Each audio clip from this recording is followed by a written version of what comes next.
तो क्या अब चंडीगढ़ पंजाब और हरियाणा की राजधानी नहीं रहेगा? क्या अब चंडीगढ़ पर पूरी तरह से केंद्र सरकार का ही कंट्रोल होगा? ये सवाल आज इसलिए क्योंकि पिछले कुछ दिनों से चंडीगढ़ को लेकर खूब सारा कंफ्यूजन पैदा हो गया है। कंफ्यूजन कुछ ऐसा है कि चंडीगढ़ को केंद्र सरकार आर्टिकल 240 के दायरे में लाने की तैयारी कर रही है, जिसके बाद चंडीगढ़ पर पंजाब का हक खत्म हो जाएगा। कंफ्यूजन इस बात का भी है कि अब हरियाणा और पंजाब दोनों को अपनी अलग अलग राजधानी ढूंढनी पड़ेगी। लेकिन इस कंफ्यूजन के पीछे का असली विजन क्या है और क्यों ये कंफ्यूजन पैदा हुआ, आज इसी पर विस्तार से बात होगी। आपके साथ मैं हूं प्रतिमा दत्ता। आज की इस वीडियो में आपको मैं चंडीगढ़ को लेकर शुरू हुए इस पूरे कॉन्फ्लिक्ट के बारे में बताऊंगी, साथ ही समझाऊंगी कि कैसे चंडीगढ़ पंजाब और हरियाणा की राजधानी बन गया, क्यों चंडीगढ़ पर पंजाब के ही राज्यपाल का अधिकार रहता है। साथ ही ये भी बताया जाएगा कि ये आर्टिकल 240 क्या है और इसके लागू होने से पंजाब हरियाणा से कैसे चंडीगढ़ छिन जाएगा। तो चलिए वीडियो की शुरुआत शुरू से करते हैं और सबसे पहले चंडीगढ़ के बनने की कहानी आपको बताते हैं। देश की राजधानी दिल्ली से करीब 240 किलोमीटर दूर एक सुंदर सा शहर चंडीगढ़। ये शहर शिवालिक पहाड़ियों की तलहटी में बसा हुआ है। इसकी परिकल्पना 1947 के भारत पाकिस्तान विभाजन के दौरान पंजाब की राजधानी लाहौर के पाकिस्तान में चले जाने के बाद की गई। इस शहर को आजाद भारत के पहले प्रधानमंत्री जवाहरलाल नेहरू के सपनों का शहर माना जाता है। इसकी योजना प्रसिद्ध फ्रांसीसी आर्किटेक्ट ली कॉर्बुजिए ने बनाई थी। इसके लिए आज भी ये शहर अपनी वास्तुकला और योजना के लिए जाना जाता है। इस शहर को बसाते समय पंजाब के लगभग 27 गांव को उजाड़ा गया था और यही कारण है कि पंजाब के लोग और राजनीतिक दल इस पर अपना अधिकार मानते हैं। 1952 में ये खूबसूरत शहर पूरी तरह से बनकर तैयार हो गया और उसके बाद इसे पंजाब की राजधानी बना दिया गया। जब चंडीगढ़ को पंजाब ने अपनी राजधानी चुना तो तत्कालीन प्रधानमंत्री जवाहरलाल नेहरू ने ये कहा था कि मुझे बहुत खुशी है कि पंजाब के लोगों ने किसी पुराने शहर को अपनी नई राजधानी बनाने की गलती नहीं की। वो एक बहुत बड़ी गलती और मूर्खता होती। ये सिर्फ इमारतों का सवाल नहीं है। अगर आपने किसी पुराने शहर को राजधानी चुना होता तो पंजाब मानसिक रूप से जड़ और पिछड़ा राज्य बन जाता।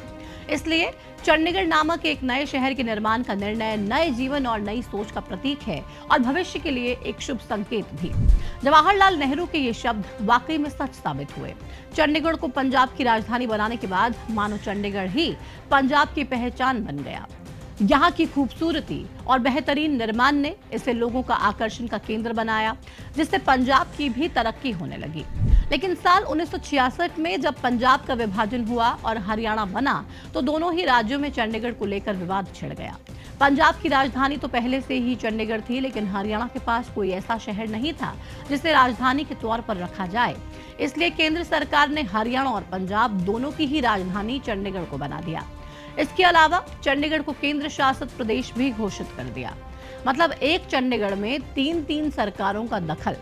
हालांकि ये फैसला इतना जटिल था कि व्यवस्था बैठाना आसान नहीं होता। इसलिए चंडीगढ़ को केंद्र शासित प्रदेश बनाने के बाद भी केंद्र सरकार ने उस पर अपना पूरा कंट्रोल नहीं रखा, बल्कि यहाँ का कंट्रोल प्रशासक के हाथों में दे दिया। और ये प्रशासक कोई और नहीं बल्कि पंजाब के राज्यपाल को ही बनाया गया। मतलब ये हुआ कि चंडीगढ़ पर सबसे ज्यादा अधिकार पंजाब का हुआ। और अब इसलिए जब बात आर्टिकल 240 की आ रही है तो पंजाब सबसे ज्यादा विरोध कर रहा है। अब आप पूछेंगे कि ये आर्टिकल 240 क्या भला है, तो चलिए इसको भी आसान भाषा में आपको समझाते हैं। भारतीय संविधान का ये आर्टिकल 240 देश के राष्ट्रपति को खास तौर पे केंद्र शासित प्रदेशों में शांति, विकास और व्यवस्था सुनिश्चित करने का अधिकार देता है। ये अंडमान और निकोबार, लक्षद्वीप, दादरा और नगर हवेली, दमन एंड द्वीप के साथ ही पुडुचेरी जैसे अन्य बिना विधानसभा वाले केंद्र शासित प्रदेशों पर लागू होता है। हालांकि अभी तक ये चंडीगढ़ पर लागू नहीं है, लेकिन पिछले दिनों खबर आई कि चंडीगढ़ को आर्टिकल 240 के दायरे में लाने के लिए केंद्र सरकार ने एक विधेयक पेश करने का प्रस्ताव रखा है।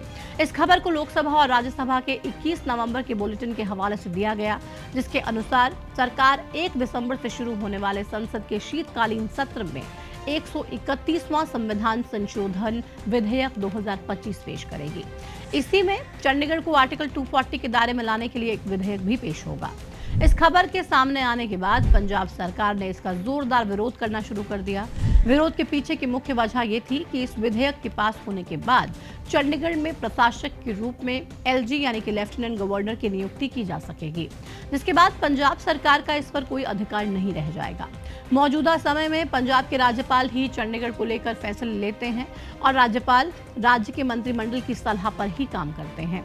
तो इस तरह से चंडीगढ़ से जुड़े मामलों पर पंजाब सरकार का परोक्ष दखल रहता है। लेकिन अगर ये एलजी के अधीन हो गया तो ये आशंका है कि ये अन्य केंद्र शासित प्रदेशों की तरह पूरी तरह से केंद्र के अधीन आ सकता है, मतलब चंडीगढ़ पंजाब से छिन जाएगा। ऐसे में अब आर्टिकल 240 को चंडीगढ़ के संदर्भ में लागू करने का प्रस्ताव राजनीतिक हलचल का केंद्र बन चुका है।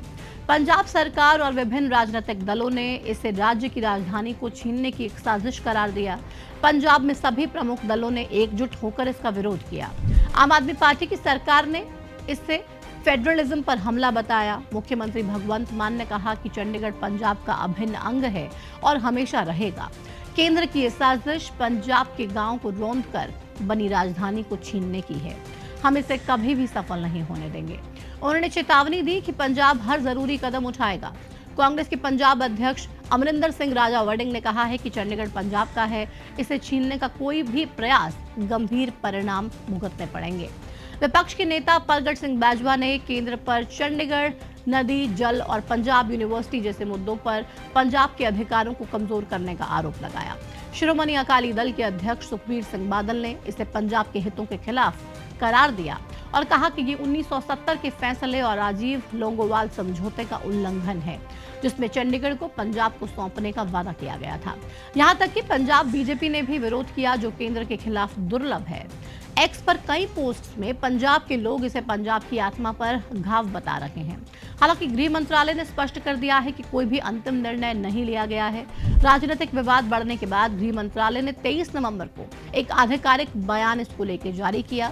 मंत्रालय ने कहा कि ये प्रस्ताव चंडीगढ़ के प्रशासनिक ढांचे पर पंजाब हरियाणा के पारंपरिक संबंधों को बदलने का इरादा नहीं रखता। कोई अंतिम निर्णय नहीं लिया गया है और हितधारकों से परामर्श के बाद ही फैसला लिया जाएगा। विंटर सेशन में कोई भी विधेयक पेश करने का इरादा नहीं है। मंत्रालय ने चिंता न करने की सलाह दी और कहा है कि चंडीगढ़ के हितों को ध्यान में रखकर ही कोई भी फैसला होगा। ये स्पष्टीकरण पंजाब बीजेपी इकाई के विरोध के बाद आया, जिसकी कोर कमेटी ने मंत्रालय को अपनी असहमति बताई। इससे साफ है कि केंद्र ने राजनीतिक दबाव में कदम पीछे खींच लिए हैं। खैर, इस पूरे मामले में अभी सियासत थमती नजर आ रही है। पंजाब के सभी दल अभी इसको लेकर केंद्र सरकार से नाराजगी जता रहे हैं और चंडीगढ़ पर पूरी तरह से पंजाब का हक बता रहे हैं। हालांकि पंजाब के इतिहास में चंडीगढ़ हमेशा संवेदनशील रहा है और ये प्रस्ताव फेडरल सिद्धांतों पर बहस छिड़ सकता है। आने वाले दिनों में संसद विंटर सेशन पर नजरें टिकी रहेंगी। वही नजर तो हरियाणा पर भी टिकी रहेगी, जिसने अब तक इस पूरे मामले पर चुप्पी साधी हुई है। हरियाणा की ओर से अब तक इस मसले पर कोई भी बयान नहीं दिया गया, जबकि हरियाणा का चंडीगढ़ में पंजाब के साथ 60-40 का हिस्सा है। अब हरियाणा ने इसको लेकर कुछ क्यों नहीं कहा है और इस पूरे मामले में आगे क्या कुछ होने वाला है, उसके लिए आपको और हमें थोड़ा सा इंतजार करना पड़ेगा। बाकी आपको क्या लगता है कि चंडीगढ़ को आर्टिकल 240 के दायरे में लाना चाहिए? कमेंट सेक्शन में अपनी राय जरूर साझा कीजिए। इस वीडियो में फिलहाल इतना ही। नमस्कार।